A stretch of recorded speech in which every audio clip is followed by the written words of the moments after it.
Meus amigos, fiel que expôs algumas questões envolvendo o pastor Paulo Júnior e que também negou a legitimidade da sua confissão, veio a público após receber uma alegação do pastor Paulo Júnior. Eu quero mostrar o que aconteceu e também comentar sobre algumas questões que ficaram em aberto em relação à sua confissão. Sem dúvidas, um vídeo esclarecedor e forte. Já me ajuda com o teu like, para que mais pessoas também possam assistir este vídeo. E se você não se inscreveu ainda, vem para nossa família, se inscreve aqui neste canal para você ficar por dentro de notícias que podem ser do teu interesse. Então, vem para cá. E no finzinho desse vídeo, só para você que está sentindo a sua renda profundamente limitada com a alta nos preços, uma feira já pesa no bolso. Eu vou te apresentar uma oportunidade que pode te ajudar e também possibilitar você ajudar a sua família. E apesar desse contexto de crise aqui, e isso tudo de forma honesta, de forma segura. Fica até o final que eu vou te dar os detalhes de como funciona. Bora lá!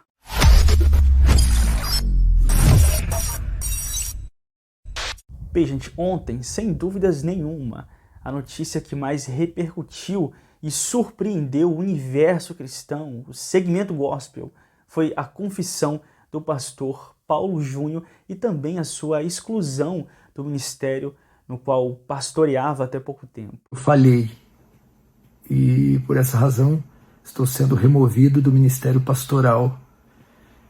Decisão essa que acolho com carinho, com amor.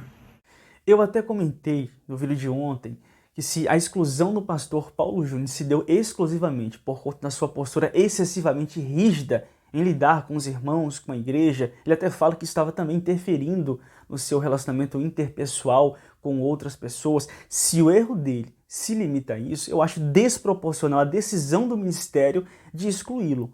Eu acho que ainda haveria outras alternativas, uma vez que ele se convenceu do seu erro, ele aceitou o que errou e mostrou disposição em querer mudar. Eu acho que ele deveria se retratar com a sua igreja, com as pessoas que ele magoou diretivamente, talvez ficar afastado por uns meses, por um tempo, sendo discipulado, sendo orientado, e não acontecer igual aconteceu. Ele saiu do ministério, vai recomeçar e do zero, ele mesmo fala que depois de um tempo vai novamente ser inserido no rol de membresia de um outro ministério. Então assim, se foi apenas isso, eu acho desproporcional. Agora é lógico, podem estar acontecendo coisas nos bastidores que a gente não sabe, né? Se houve alguma conversa, algum acordo, se envolve outras questões. Inclusive, eu vou falar sobre isso na sequência após mostrar aqui um trecho da fala de um fiel que diz ter sido muito magoado pelo pastor Paulo Júnior. Ele até fez um vídeo ontem, vocês viram a repercussão que deu. Nesse vídeo ele até fala, ele até nega a legitimidade dos sentimentos por trás da confissão do pastor Paulo Júnior. Isso viralizou. Se o senhor não veio pessoalmente, eu também estou vindo aqui publicamente como o senhor foi. Não achei que foi puro, não achei que foi santo a sua maneira que o senhor fez. O senhor não conversou com ninguém, pastor. Ninguém. Eu tenho certeza, e olha que eu tenho contato com muitas pessoas, ninguém teve o prazer de ouvir algo que vai libertar elas. Me perdoa, amado. Me perdoa, meu filho. E agora o pastor Paulo Júnior ligou para ele, teve uma conversa com ele, e após essa conversa, ele fez um novo pronunciamento. Eu quero mostrar aqui um trecho para vocês, para abordar algo sobre isso na sequência. Dá uma olhada. Noite muito difícil para mim e para minha esposa, a gente orou muito e pedimos direção de Deus. E eu tenho algumas notas para vocês. Primeiro, o pastor Paulo me ligou e nós tivemos uma longa conversa, né?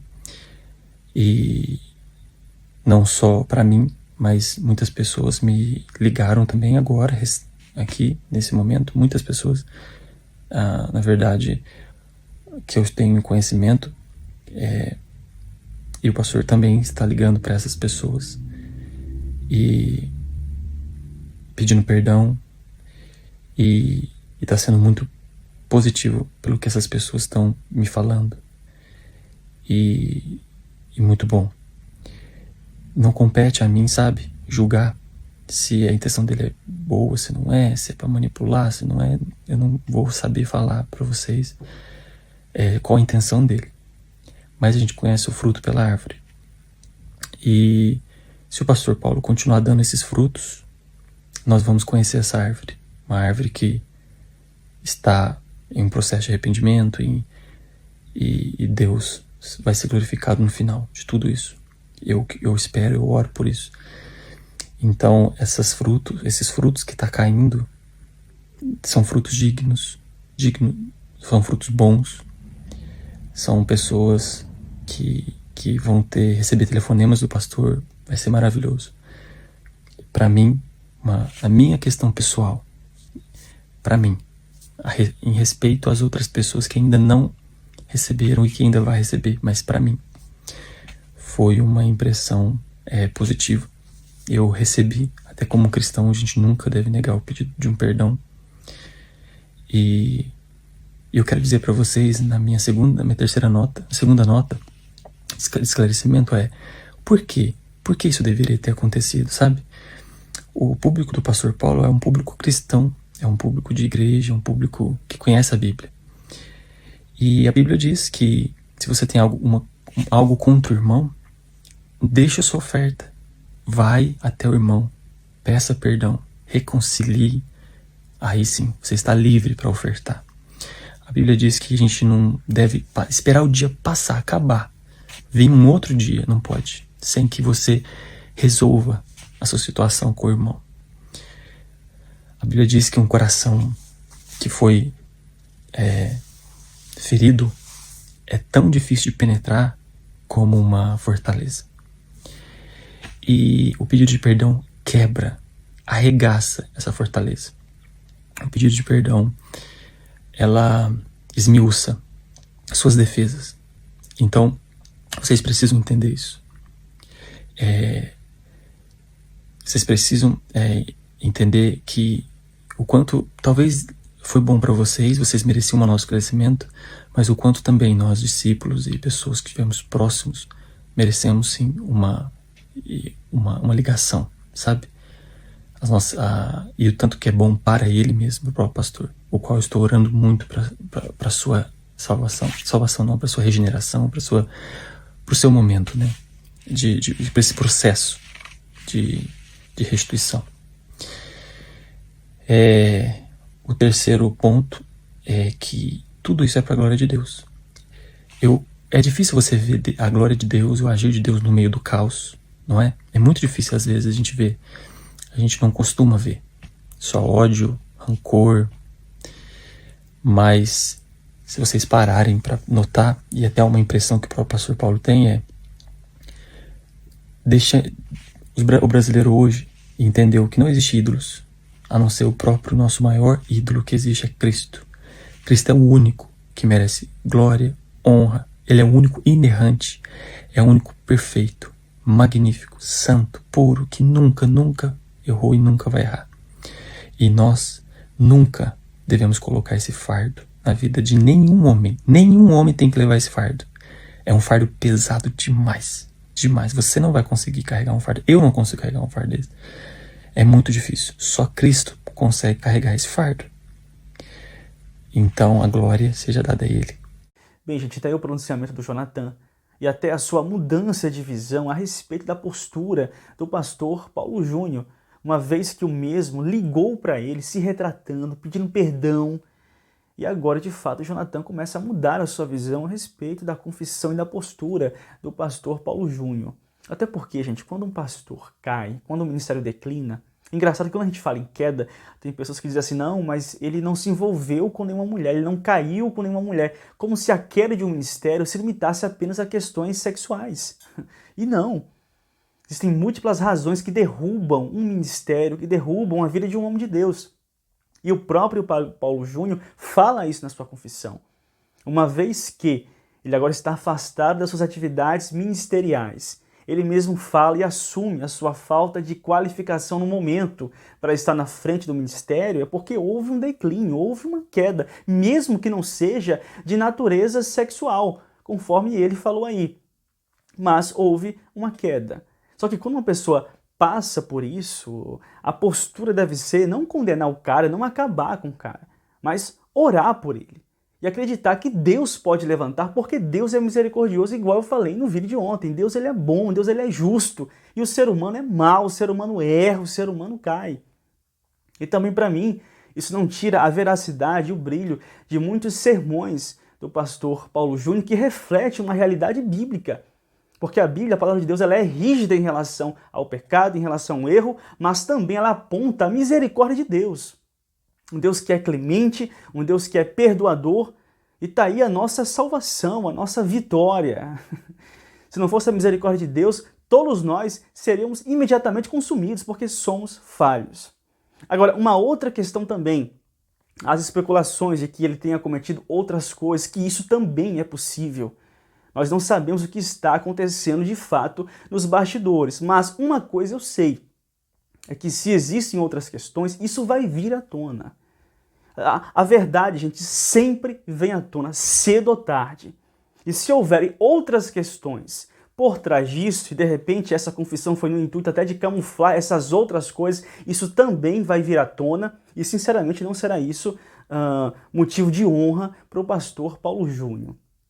E eu espero que mesmo que haja outras questões e outras coisas que, se houverem, virão à tona, que haja uma mudança de comportamento, porque enquanto o ser humano estiver vivo, há esperança. Desde que ele reconheça o seu erro, não viva uma mentira e mude de postura e se arrependa verdadeiramente diante de Deus. E a maior prova do arrependimento verdadeiro é a disposição em mudar, em corrigir o seu erro e mudar a sua ação, a sua atitude daqui para frente. Que é o que eu espero que aconteça com o pastor Paulo Júnior, porque eu acho triste, eu acho frustrante quando a gente vê uma pessoa que fala a palavra de Deus, que tem uma palavra firme, que influencia as pessoas com a mensagem do Evangelho, e de repente passa por um declínio, por um erro e por uma ferida no seu ministério. Então, assim, eu oro pelo pastor Paulo Júnior e acho que a postura certa é essa, e acredito sim que Deus pode levantar novamente o seu ministério, usá-lo, e certamente agora em relação à soberba, em relação ao destempero, em lidar com as pessoas, eu creio que o pastor Paulo Júnior estará bem vacinado em relação a isso. E espero que a glória da segunda casa seja maior do que a da primeira. Até porque os ingredientes necessários para Deus levantar, usar um homem de Deus, é se ter obediência a Deus, conhecimento de Deus e humildade. É isso que a vida de um homem de Deus precisa ter para de fato contar com a provisão de Deus, com o esforço de Deus, com o levantar do Senhor. E é isso que eu desejo do fundo do meu coração para a vida do pastor Paulo Júnior e de outros também que se encontram de repente em uma situação assim, de um declínio ministerial ou da sua vida espiritual. Oremos por essas pessoas, oremos pela vida do pastor Paulo Júnior. É isso o vídeo de hoje. Deixa a tua opinião registrada nos comentários. O que é que você pensa a respeito disso? Muito obrigado pela sua participação aqui, a sua visualização. E eu quero que Deus abençoe imensamente mais você e a sua família. Talvez você esteja cansado da mesmice, sem ideias que possam mudar a sua realidade financeira. Renda extra para você é só se trabalhar mais e mais e mais. Mas e se você tivesse a oportunidade de ganhar dinheiro trabalhando, mas sem se extenuar excessivamente, sem perder a sua qualidade de vida? E isso é possível. Está na hora de você enxergar a internet não apenas como entretenimento, mas como um negócio rentável e que veio para ficar. E quanto mais cedo você entender isso e se inserir nesse mercado, mais você estará à frente de pessoas que ainda não deram o primeiro passo. E o meu amigo Tom Dimas irá te ajudar nessa jornada. Com apenas um celular em mãos e o direcionamento certo, você poderá romper com a escassez e mudar a sua realidade financeira como muitos estão conseguindo. Cara, eu ajudei o meu pai a pagar uma dívida de 36 mil. Nossa. Eu consegui através do mercado digital. Eu não sei como tá aqui, ó. Agora é a sua vez. Entra no link fixo nos comentários e tira lá todas as suas dúvidas. Entra lá sem compromisso. Inclusive dúvidas sobre valores, descontos, etc. E se prepare para a mudança. Até o nosso próximo vídeo.